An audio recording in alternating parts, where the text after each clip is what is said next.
सोचिए, एक क्रांतिकारी बनने के लिए असल में क्या चाहिए।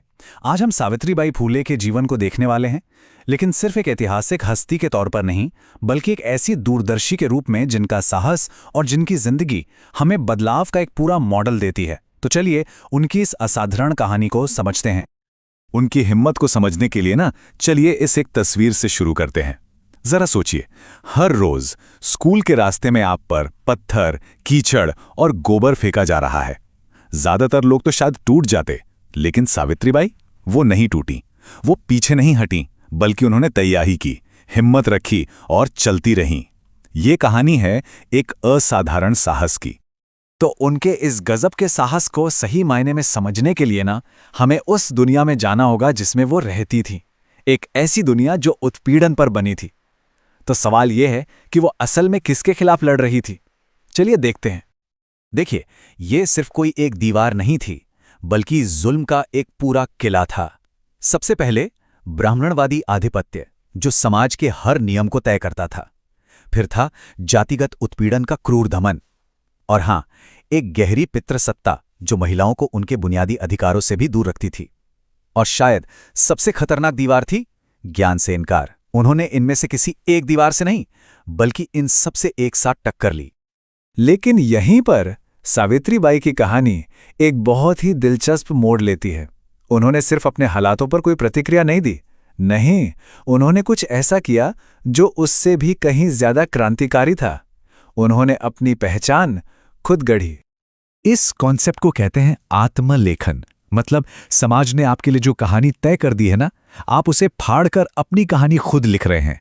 सावित्रीबाई ने वो किरदार निभाने से साफ इनकार कर दिया जो समाज ने उन्हें दिया था, और उन्होंने कलम उठाकर अपनी कहानी खुद लिखी, जिसमें उनकी अपनी आवाज थी, अपनी शक्ति थी और अपना अधिकार था। और ये सिर्फ कोई थियरी नहीं है। जरा इस टाइमलाइन पर उनकी रफ्तार देखिए। वो अनपढ़ जन्मी, 9 साल की उम्र में उनकी शादी हो गई, लेकिन उन्होंने इसे अपनी किस्मत नहीं माना। उन्होंने पढ़ना सीखा और 1848 तक वो भारत में लड़कियों का पहला स्कूल चला रही थीं। और उसके सिर्फ 6 साल बाद 23 साल की उम्र में वो एक प्रकाशित कवियत्री थीं। ये कोई इत्तेफाक नहीं था, ये अपनी कहानी खुद लिखने का एक सोचा समझा फैसला था। तो सवाल ये है कि उनकी इस क्रांति के हथियार क्या क्या थे। चलिए उनके सबसे ताकतवर हथियार से शुरू करते हैं, शिक्षा, जिसे उन्होंने बदलाव के एक जबरदस्त औजार में बदल दिया। ये देखकर सच में हैरानी होती है कि वो अपने वक्त से कितना आगे थीं। आज हम जो मिड डे मील स्कीम देखते हैं उसका आइडिया उनके वजीफे से ही प्रेरित है, जो वो बच्चों को स्कूल में रखने के लिए देती थीं।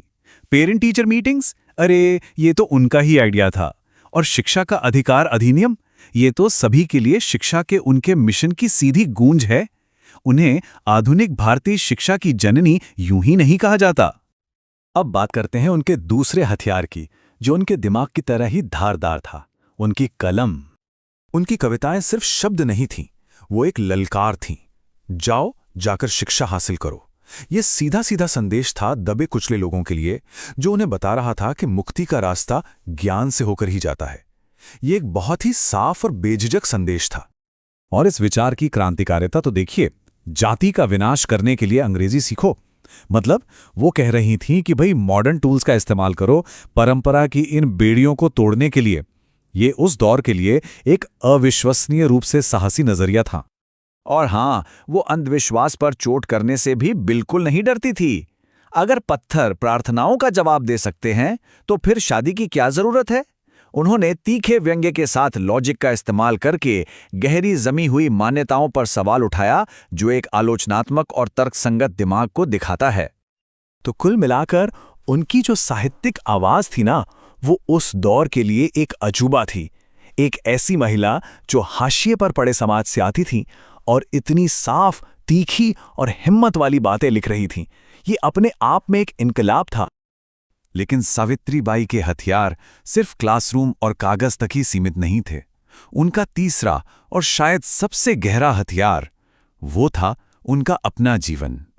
इस आइडिया को साकार लेखन कहते हैं। मतलब जब आपके काम ही आपकी कहानी बन जाएं, जब आपके एक्शन आपके शब्दों से भी ज्यादा जोर से बोलें। उन लोगों के लिए जो पढ़ नहीं सकते थे, सावित्रीबाई का जीवन ही प्रतिरोध की एक खुली किताब बन गया था, जो उनके कर्मों के जरिए लिखी गई थी। हम इस साकार लेखन को 3 जबरदस्त अध्यायों में देख सकते हैं।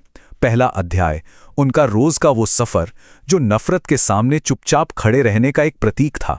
दूसरा अध्याय, जब उन्होंने एक गुस्साई भीड़ से एक अंतरजातीय जोड़े को दिलेरी से बचाया, जो उनके अटूट नैतिक साहस को दिखाता है। और फिर आखिरी अध्याय, 1897 के प्लेग के दौरान उनका बलिदान, जहां उन्होंने बीमारों की देखभाल करते करते अपनी जान दे दी। उनके कर्म ही उनकी सबसे शक्तिशाली दलील थे। तो आखिर सावित्रीबाई की विरासत क्या है? उनका ये असाधारण जीवन हमें सिखाता क्या है? आज उन्हें भारत की पहली आधुनिक नारीवादियों में से एक और आधुनिक भारतीय शिक्षा की जननी के रूप में सम्मान दिया जाता है। देखिए, ये सिर्फ टाइटल नहीं है, ये इस बात की पहचान है कि उन्होंने न्याय के लिए एक अथक और साहसी लड़ाई लड़ी। और हम इसी विचार के साथ समाप्त करते हैं। सावित्रीबाई ने शिक्षा, लेखन और अपने कर्मों का इस्तेमाल अपने समय के अन्याय को चुनौती देने के लिए किया। सोचिए, अगर वो आज हमारे बीच होती तो हमारी दुनिया की किन रूढ़ियों को चुनौती देती, किन नाइंसाफियों के खिलाफ वो अपनी आवाज उठाती। उनकी विरासत हमें उनके इस संघर्ष को जारी रखने की प्रेरणा देती है।